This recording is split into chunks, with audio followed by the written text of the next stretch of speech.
ये एक खूबसूरत दिन था। मुन्ना अपने प्यारे कुत्ते ब्रूनो के साथ पार्क में आया। ब्रूनो, देखो कितना खूबसूरत पार्क है। उफ।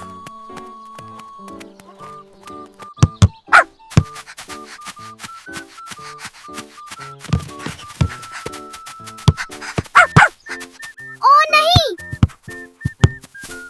मेरी गेंद।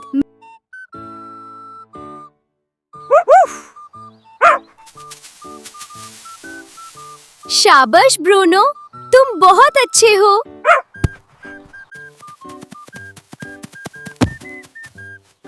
मैं ठीक हूँ ब्रूनो, फिक्रमंद ना हो, तुम मेरे सबसे अच्छे दोस्त हो। किड्स, फिर मिलेंगे। और हाँ, वीडियो को लाइक और चैनल को सब्सक्राइब करना ना भूलिएगा। अल्लाह हाफिज।